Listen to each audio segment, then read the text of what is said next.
ધંધુકાના આઝાદનગરમાં પીવાનું દૂષિત પાણી આવતા સ્થાનિક રહીશોમાં ભારે રોષ। અમદાવાદ જિલ્લાના ધંધુકાના આઝાદનગરમાં પીવાના દૂષિત પાણીને લઈને સ્થાનિક રહીશોમાં ભારે આક્રોશ જોવા મળ્યો। સ્થાનિક કોર્પોરેટરને રજૂઆત છતાં કોઈ ધ્યાન ન આપતું હોવાના આક્ષેપ કરાયા। પાણીની લાઈન નવી નાખવાની વારંવાર રજૂઆત પણ તંત્ર બહેરું છે। સોસાયટીમાં પાલિકા દ્વારા અનિયમિત પાણી આપવામાં આવે છે અને પૂરતા પ્રમાણમાં પાણી આપવામાં આવતું નથી। ગામડાઓમાં રોજબરોજ પાણી આપવામાં આવે છે પણ પાલિકા હોવા છતાં અનિયમિત પાણી આવતા બહેનોએ રોષ વ્યક્ત કર્યો હતો। પીવાનું પાણી એક મહિનાથી દૂષિત આવતા રોગચાળો વધવાની સમસ્યા રહે છે। જો વધુ રોગચાળો ફાટી નીકળશે તો તમામ જવાબદારી ચીફ ઓફિસર અને નગરપાલિકાની રહેશે તેવું સ્થાનિક રહીશોએ જણાવ્યું। ઈશ્વરભાઈ પરમારે જણાવ્યું હતું, સ્થાનિકોએ એક જ માંગ કરી છે કે ચોખ્ખું અને શુદ્ધ પાણી આપવામાં આવે અને નિયમિત પાણી આપવામાં આવે।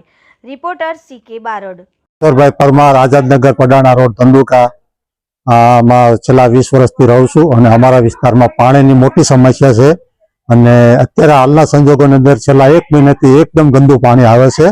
તો નગરપાલિકા અને ચીફ ઓફિસર શ્રીને મારી નમ્ર વિનંતી છે કે આ પાણીની સમસ્યાનો નિકાલ લાવે અને કોર્પોરેટરોને પણ નમ્ર વિનંતી છે કે અમારી સમસ્યાનું નિરાકરણ લાવે, કારણ કે ગંદા પાણીના કારણે રોગચાળો થવાની શક્યતાઓ છે। આવનારા સમયમાં ઉનાળો પણ આવશે અને લાઇનનું જો રિપેરિંગ કામકાજ નહીં થાય તો સમગ્ર વિસ્તારની અંદર જે કંઈ પ્રશ્નો ઉપસ્થિત થશે એની સંપૂર્ણ જવાબદારી નગરપાલિકાને રહેશે। એ અમારી દરેકને સર્વેને નમ્ર વિનંતી છે। મોતીભાઈ નાગરભાઈ ગોહિલ, આઝાદનગર, પડાણા રોડ।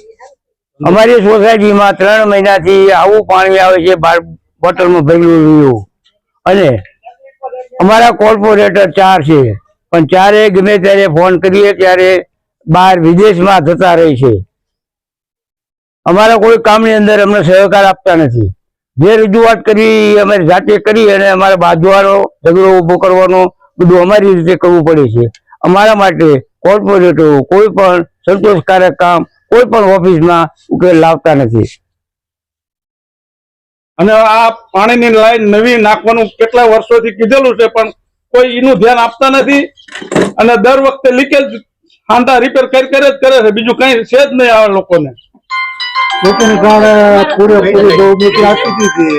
આ મેન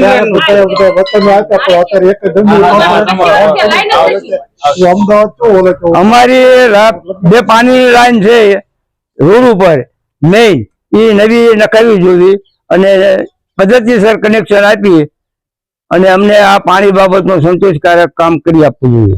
હું આઝાદનગરમાં રહું છું। અમારા પાણીની તકલીફ છે, 5-6 દિવસે પાણી આવે। હવે તો ગામડામાં તે રોજે પાણી આપો પણ અમારા ધંધુકામાં કા છે, તમને પાણી નથી આપતા અને અમારી ઈ જ મુશ્કેલ છે। અમે જ્યાં રહી ને અહીંયા 25-26 વર્ષ થયા હજી પાણીની લાઈન નથી આવતી। અમે કેટલી દાન કીધું કે આવશે પણ હવે આવે તારે સાચી। હા બસ, બીજું મારે કાંઈ કેવું નથી। પાણી એમાં રોજ જોઈ અને રોજ નું આપો તો એક દી મૂળ પાણી જોઈ, પાણીઓનું ક્યાંય હાલતું નથી, કઈ વસ્તુમાં પાણી નથી હાલતું। હા, અને જો આજે આવું પાણી આપ્યું અને આજે તો અમારે આવ્યું જ નથી તો અમારે શું કરવાનું?